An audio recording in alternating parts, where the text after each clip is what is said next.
पत्थर पड़े। पत्थर कहाँ पड़े वकील साहिबा, और किसने बरसाए?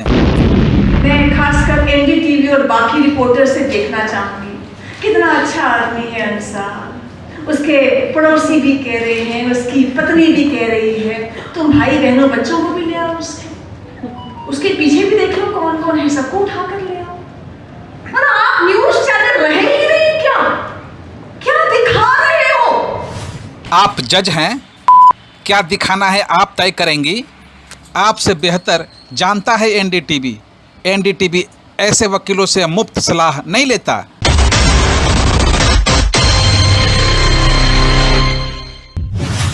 जिन्हें धार्मिक कहा जाता है, लेकिन कोई भी धर्मपरायण व्यक्ति उनको देखकर शर्मिंदा ही हो सकता है, क्योंकि उनमें धार्मिक जैसी कोई चीज़ नहीं थी। वे सिर्फ और सिर्फ एक मुसलमान विरोधी हिंदुत्व का उग्र प्रदर्शन थे। न्यूज आपके नरेटिव में दब गई है और ये न्यूज बाहर आनी चाहिए, तथ्य आनी चाहिए। और अगर पत्थर पड़ रहे हैं तो बताया जाएगा पत्थर कहां पड़े, उसका साइज क्या था, उसका रंग क्या था और कहां से पड़े। यह भी देखा गया कि उनकी जिद थी कि वे मुसलमान बहुल इलाकों से निकलें, मस्जिदों के सामने खड़े हों। कई जगह मस्जिदों के ऊपर चढ़कर भगवा झंडा लहराया गया और मुसलमानों को यह कहा गया कि इस देश में रहना होगा तो जय श्री राम कहना होगा, और टोपी वाला सर झुकाकर जय श्री राम बोलेगा। इसीलिए हम यहाँ पर हैं, इसीलिए आप लोग यहाँ पर हैं जो सच को बताएंगे और सच बिना लाभ लपेट कर दिखाएंगे, क्योंकि हिंदुस्तान में रह रहे हैं। चश्मा बदलो मोहतरमा जी, तभी आपको सच्चाई दिखाई देगी। नमस्कार, मैं जय निवास टाइम्स लाइव इंडिया में आपका स्वागत है। और अभी हम आ चुके हैं दिल्ली के कॉन्स्टिट्यूशन क्लब में, और यहाँ अभी एक कॉन्फ्रेंस होने वाला है जहांगीरपुरी वायलेंस 2022 को लेकर। और एक संस्था है GIA, group of intellectual facts को लेकर, वो एक अपनी यहाँ रिपोर्ट पेश करेगी। हम देखते हैं उस संस्था में क्या कुछ होने वाला है। और जहांगीरपुर जो कांड हुआ है, दो पक्षों को लेकर जो आग उगले गए हैं, वहाँ पत्थरबाजी हुई है, बुलडोजर चला है और कल झंडा यात्रा भी निकला है। इस बीच ये फैक्ट संस्था वालों का क्या कहना है, आइए हम आपको अंदर लिए चलते हैं। इसी हॉल के अंदर, इसी कॉन्स्टिट्यूशन हॉल के अंदर आज मीडिया के बीच कुछ देखने को मिलेगा। आइए आपको भी लिए चलते हैं। ये देखिए बुद्धिजीवियों का समूह। ये पत्थर पड़ रहा है आईडी ऑफ इंडिया के ऊपर पड़ रहा है। आईडी ऑफ इंडिया जो कहता है भारत चलेगा संविधान से। 1947 में तो डिवीजन हो गई थी ना। 1947 में भारत ने तय कर लिया था जिसको मजहबी राष्ट्र चाहिए, please you are free to have 2 more nations। Bangladesh Pakistan दे दिया, जाओ मजहबी राष्ट्र में एंजॉय करो। वहां भी लगातार लगे रहते हैं कि कैसे क्रॉस बॉर्डर करके अंदर घुस जाए भारत के।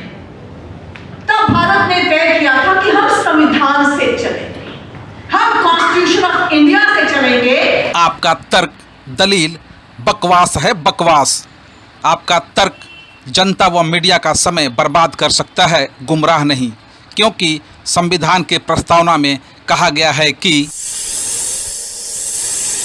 हाँ, इस प्रस्तावना को यानी भारतीय संविधान के प्रस्तावना को रटना नहीं, समझना है। हम भारत के लोग भारत को एक संपूर्ण प्रभुत्व संपन्न समाजवादी पंथ निरपेक्ष लोकतंत्रात्मक गणराज्य बनाने के लिए तथा उसके समस्त नागरिकों को सामाजिक, आर्थिक और राजनीतिक न्याय, विचार, अभिव्यक्ति, विश्वास, श्रद्धा और उपासना की स्वतंत्रता, प्रतिष्ठा और अवसर की समता प्राप्त करने के लिए तथा उन सब में व्यक्ति की गरिमा और राष्ट्र की एकता और अखंडता सुनिश्चित कराने वाली बंधुता बढ़ाने के लिए हम दृढ़ संकल्पित होकर अपनी संविधान सभा में आज तारीख 26 नवंबर 1949 को एतत् द्वारा इस संविधान को अंगीकृत, अधिनियमित और आत्मार्पित करते हैं। पढ़ा है संविधान,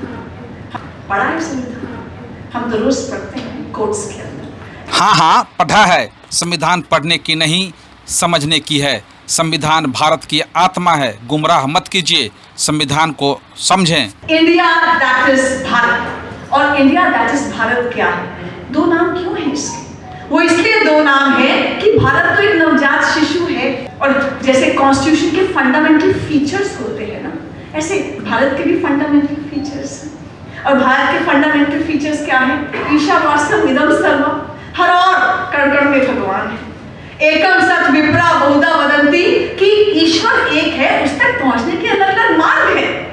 तीसरा ब्रह्मास्मि, मैं डिवाइन हूं। इसका मतलब ये नहीं कि आप शैतान हैं, आपको पत्थर मारना है, आप भी डिवाइन है, तत्वमसि। अरे फिर ये क्या है?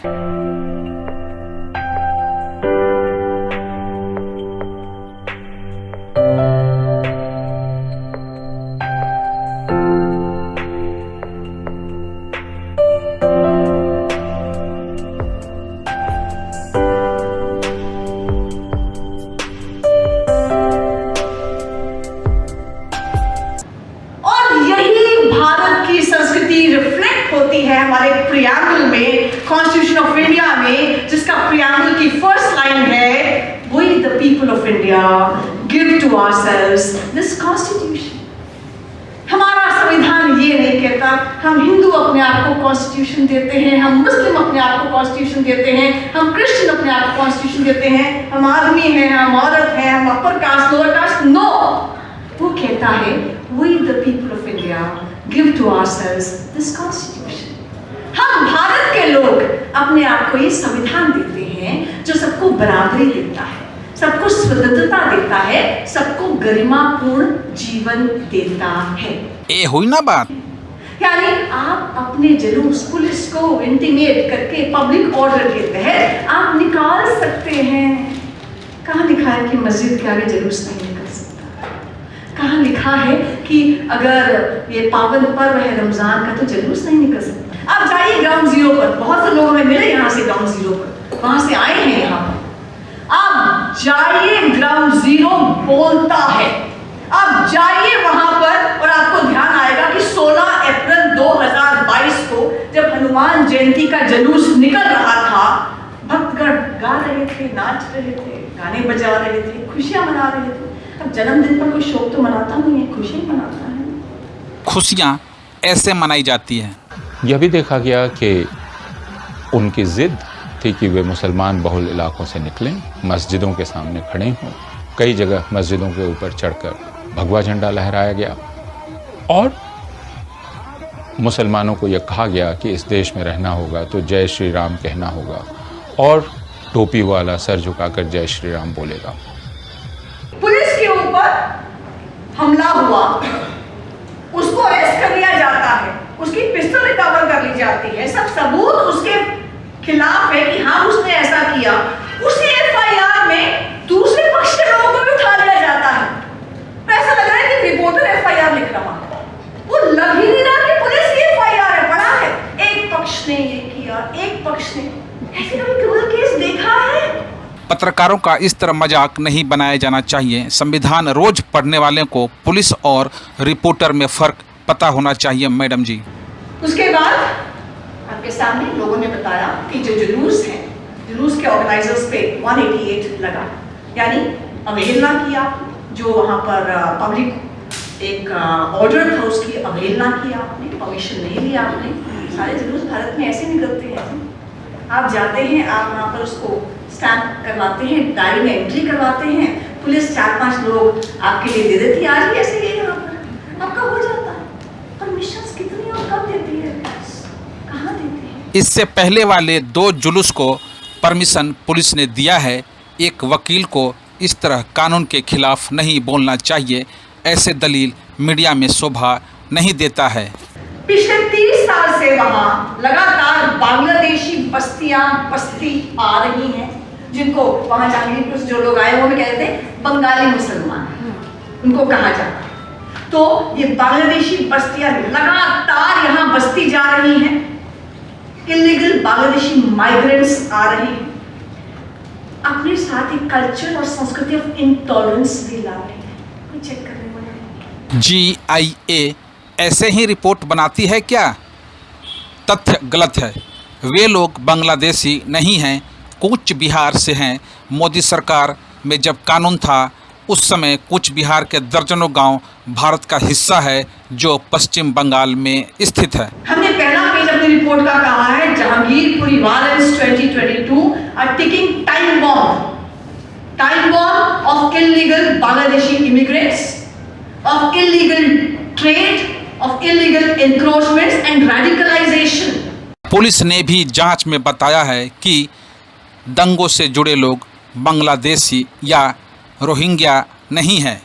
ये कहीं भी हो, irrespective of religion में कहते हैं, ये कहीं भी कट्टरता बढ़ रही है ना। It is against the idea of country. ये कंट्री नहीं बचेगी अगर ये कट्टरता को रोका नहीं गया।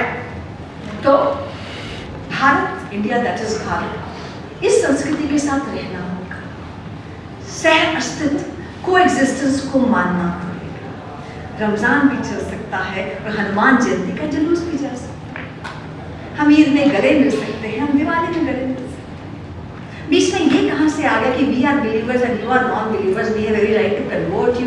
नो, यहाँ तो यही चलेगा कि ईशावास्यमिदं सर्वम, हम सब एक हैं, ईश्वर हर जगह पर है, तुझ में और मुझ में भेद नहीं है। क्योंकि आप देखिए, ये जो एक कन्विंस करके ब्रेन वॉश कर दिया जाता है ना, तो स्टोन पेंटिंग आपके जहांगीरपुरी में नहीं होती, सिर्फ आपके जाफराबाद में नहीं होती, सिर्फ आपके मध्य प्रदेश यूपी में नहीं होती, वो स्वीडन में भी होती है, फ्रांस में भी होती है और वो बाकी कंट्रीज में भी होती है। इंसानियत के नाते ये वीडियो भी देख लीजिए मैडम जी।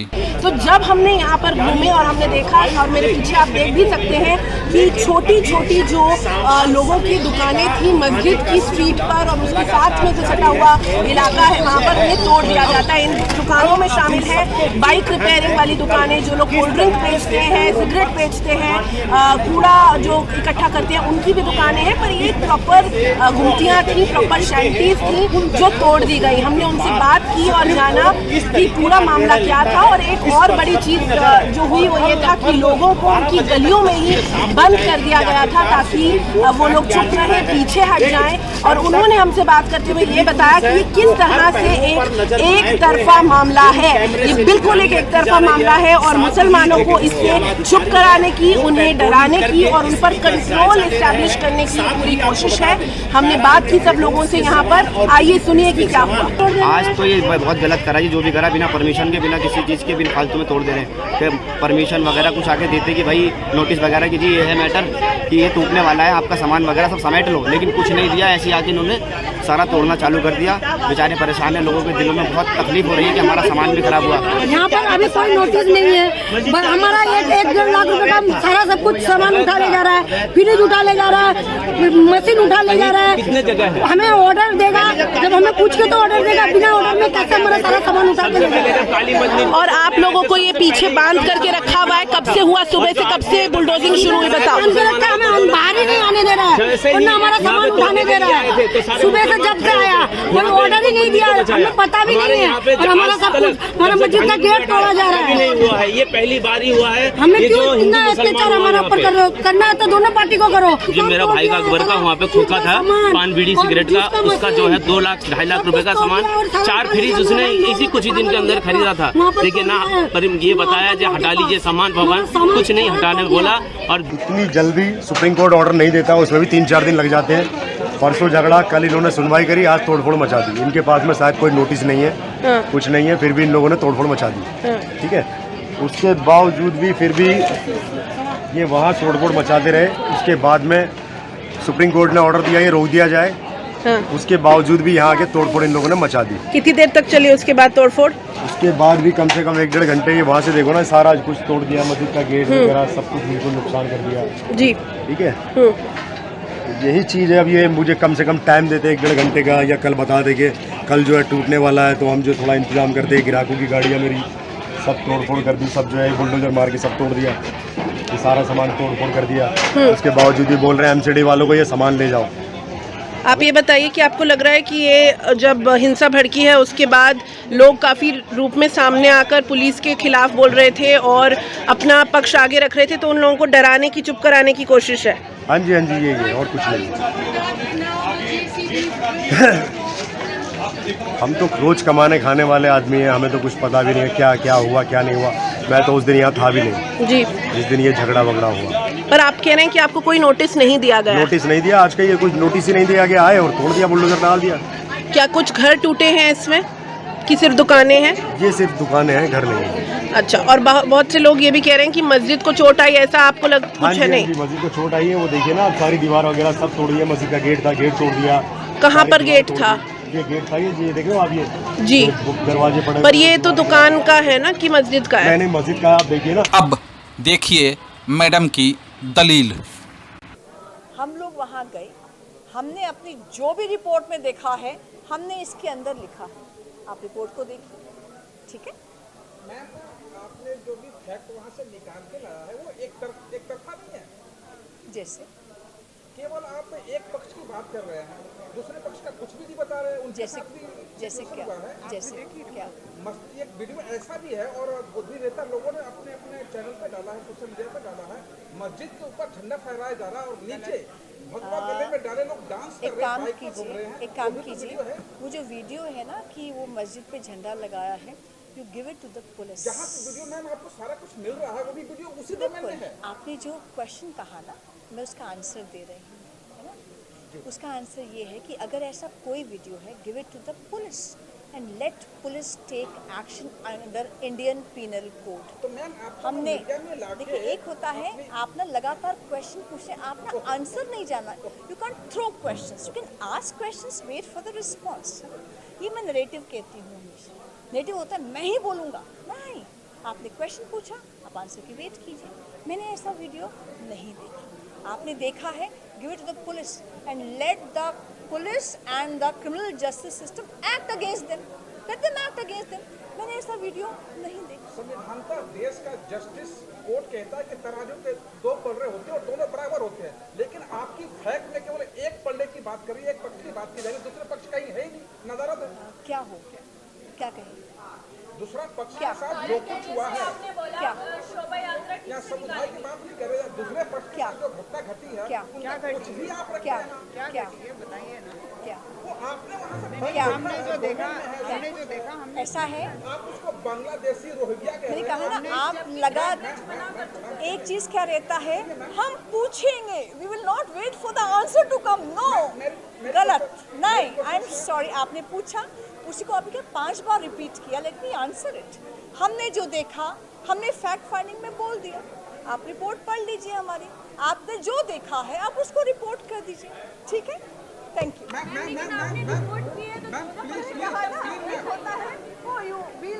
मैम, जिसे आप बांग्लादेशी रोहिंग्या कह रहे हैं, पुलिस के रिपोर्ट में वो लोग है नहीं, वो ना बांग्लादेशी है ना रोहिंग्या है, ना रोहिंग्या है, हमने क्या कहा? हमने दोनों पक्ष, हमारे कोई पक्ष नहीं है, हमारे लिए सत्य है, और जो पक्ष और जो सत्य है, जो सत्य है वो एक ही पक्ष होता है। मैम, इस संस्था के तहत आप किसी एक पक्ष की वकालत नहीं कर रहे हैं। हमने कहा है कि ग्राउंड, नहीं, आप बताइए, आंसर दीजिए, आप इतने मीडिया को बुलाया है, सच बताइए, सच क्या है? You can be intolerant. ये सच नहीं बता रहे, मैं मुस्कुरा के आप जवाब नहीं दे रहे हैं। बिल्कुल भी नहीं, और आप गंदा गंदा बोलकर आप जर्नलिस्ट का धर्म नहीं दिखा रहे हो। गंदा कहाँ से आ गया? इसलिए जो सच है वो सच यही पूरे कहता है जर्नलिस्ट में से कि एक भी- वहाँ से पूरे जर्नलिस्ट में से- पत्थरों का मैं पथराव प्लीज- हुआ, वहाँ से अटैक हुआ, इसलिए नेशनल सिक्योरिटी एक्ट लगा है, पढ़ लीजिएगा। पूरे मीडिया में से आप केवल एक को दोषी दे रहे हैं, एनडीटीवी को, बाकी सारे मीडिया क्या दिखा रहे हैं, उस पर कोर्ट भी जवाबदेही मांग रही है, आज उस पर कुछ कह नहीं रहे और फैक्ट फाइंडिंग की बात कर रहे हैं आप। इस क्लब से निकलकर बाहर आपके स्क्रीन पर आ गया हूं और वही पहले इंट्रोडक्शन वाले स्टेज पे मैं आ रहा हूं और आपको बताऊं कि पूरे आपने वीडियो में देखा, मैंने एक से बढ़कर एक सवाल किया। इससे पहले मैम ने डैश पे आकर अपना एक पक्ष रखा, किसी एक पक्ष समुदाय का नाम ना ले, एक पक्ष की बात कहा और उसने कहा कि पत्थरबाजी हुई, हनुमान जी की मूर्ति टूटी और इकट्ठे जत्थे में 70-80 से अधिक 300-400 लोग आ गए और बीच में झड़पें हुई और क्या क्या हुआ आपने बहुत सारे डोमेन में वीडियो पर देख रखा है। लेकिन इस फैक्ट चेक संस्था को दूसरी साइड की कोई भी रिपोर्ट नहीं दिखी। जैसा कि मैंने मैम एक वकील है और वकील का धर्म होता है तराजू के दोनों पलड़े को बराबर रख के आके उसका आकलन करे, लेकिन यहाँ एक पक्ष की बात की गई, दूसरा पक्ष बिल्कुल नदारद था, उसके बारे में कुछ नहीं बात की गई और ना ही इनका चश्मा जो रंग बदल कर पहना गया है वो दूसरा पक्ष देखा। तो आप देख सकते हैं। और मैम ने अपने स्पीच में एक मीडिया एनडीटीवी को इन्होंने जायज़ करते बताया है, बाकी 250 मीडिया वाले को कुछ नहीं कहा। जो गुर्गे बन के काम करते हैं, चमचे बन के काम करते हैं और इनके गोदी मीडिया के समूह में कैटेगरी में आते हैं, उनके लिए इनके शब्द से जुबान से कुछ भी नहीं निकला। ये फैक्ट चेक संस्था है या यूं कह ले फैक्ट चेक के नाम पर ये दलाली कर रहे हैं संस्थाओं की। दिल्ली से टाइम्स लाइव इंडिया के लिए जय निवास की यह रिपोर्ट।